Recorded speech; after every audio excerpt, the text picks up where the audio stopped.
반갑습니다. 목장 식구 여러분. 여기는 교회 사무실입니다. 오늘 사무실에서 같이 영상으로 보려고 합니다. 기도할게요. 하나님, 이제 날이 점점 더워집니다. 저들 건강을 지켜주심을 감사합니다. 이제 또 오늘 목장 모임을 통해서 하나님의 또 말씀을 배우고 또 우리 앞으로 목장들 잘 따라가기를 원합니다. 함께 해주옵소서. 예수님 이름으로 기도합니다. 아멘.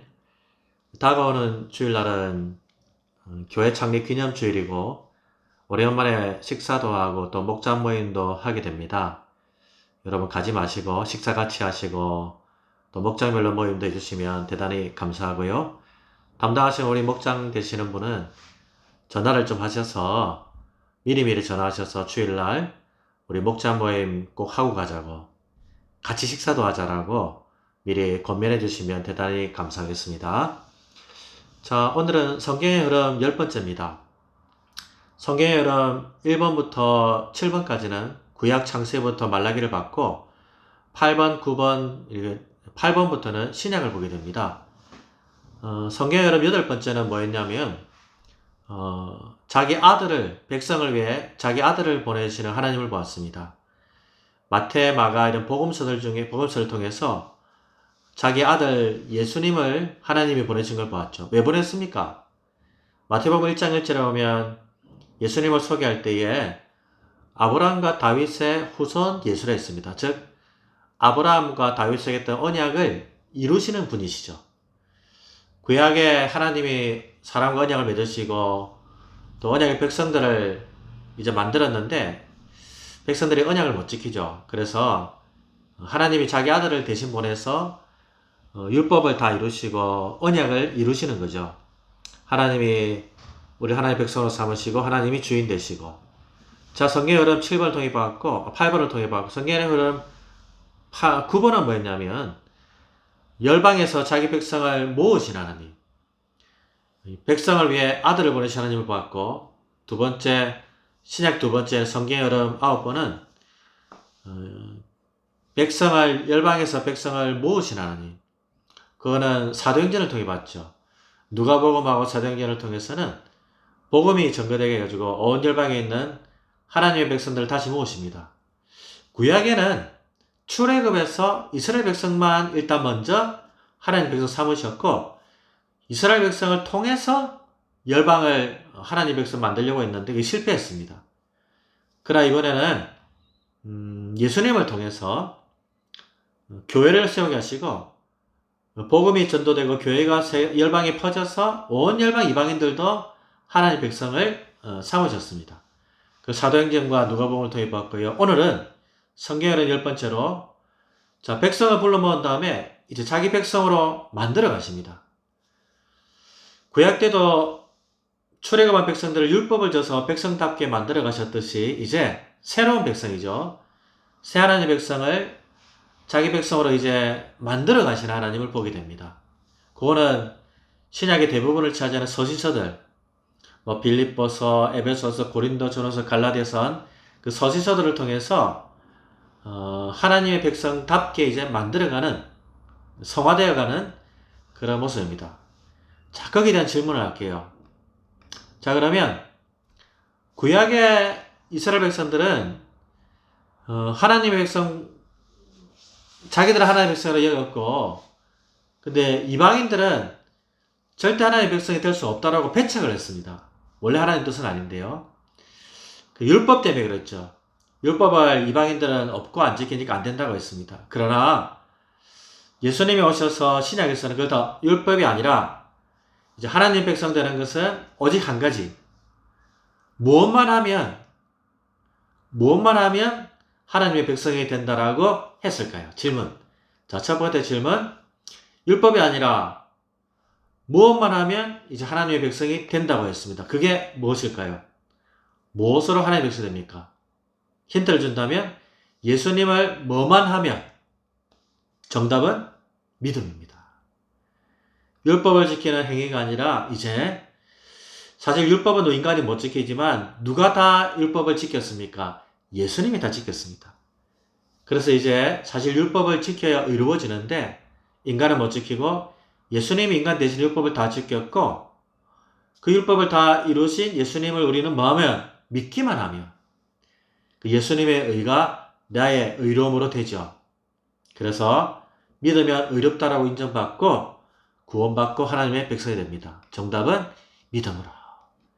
여러분이 열심히 신앙생활 하시고 말씀을 잘 지키지만 그것으로 구원받는 것이 아니라 오직 믿음으로 그리고 은혜로 예수님이 다 이루신 구원을 믿음으로 여러분이 구원받았다는 사실 감사하시기 바랍니다. 자, 그러면 두 번째 질문. 믿음으로 내가 죄인이 어렵게 되었다는데 이걸 다른 표현으로 뭐라고 합니다. 그래서 우리가 믿었다는 증거로 무슨 식을 하죠? 세례식을 합니다. 근데 세례식은 뭘 상징하는 겁니다.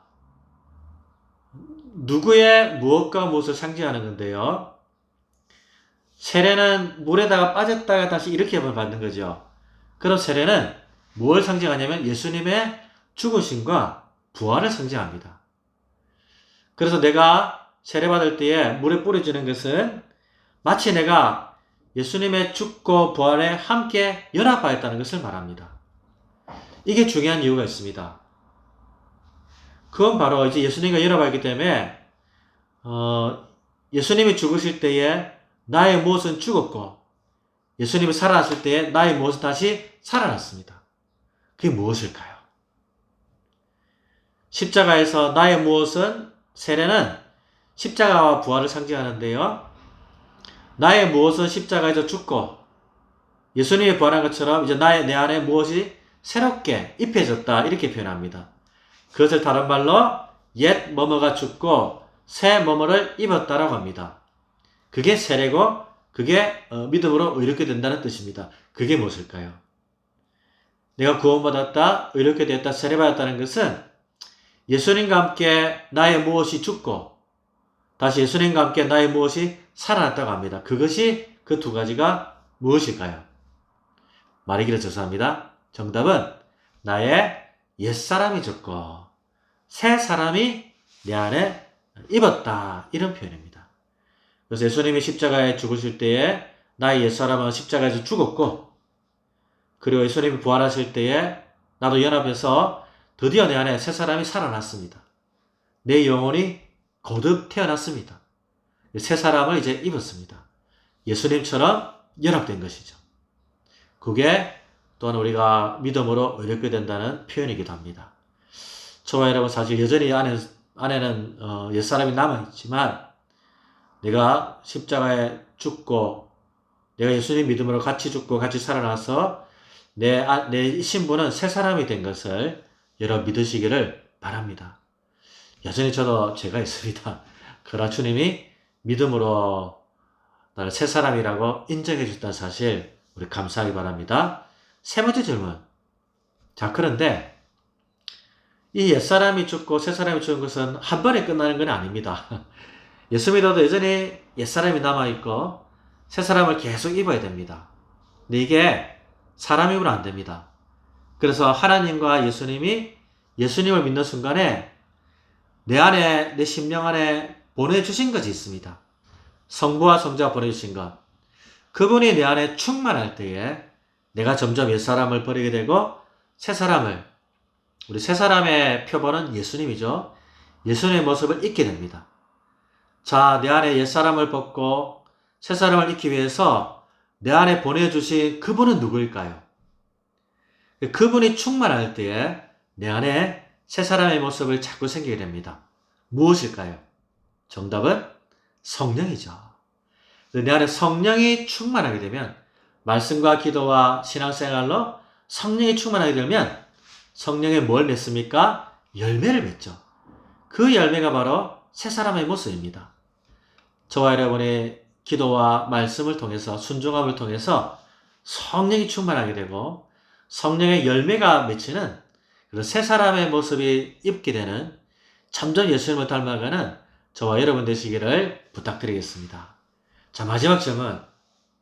자, 그런데 신앙생활은 절대 나 혼자 하는 것이 아닙니다.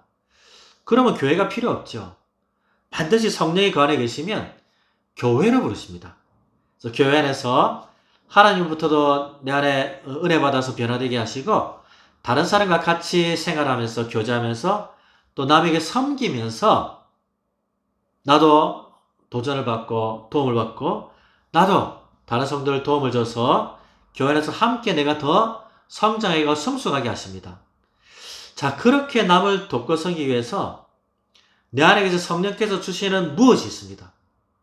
그건 나를 위한 것이 아니라 다른 사람을, 다른 성도를 돕기 위한 일종의 재능인데요.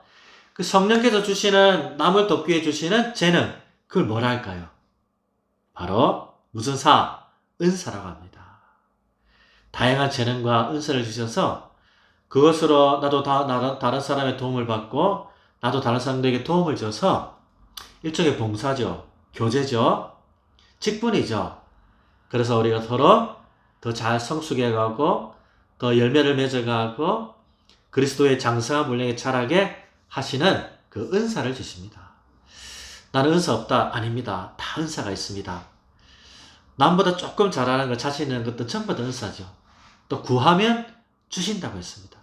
근데 그거는 남한테 자랑하거나 그러려고 준 것이 아니라 내가 특별해서 주신 것도 아닙니다. 반드시 교회를 섬기라고 남을 섬기라고 주신 것입니다. 오늘 믿음으로 구원받고 또 내가 그리스도와 연합했기 때문에 자꾸 옛사람을 버리고 새사람을 입어야 되고 그러기 위해서 내 힘으로 되는 것이 아니라 성령의 충만함을 받아야 되고 또한 성령의 은사를 통해 서로 섬겨서 정말 우리가 하나님의 사람답게 만들어가야 된다고 보았습니다. 많이 부족합니다. 저를 위해 기도해 주시고요. 우리 서로 다 부족합니다.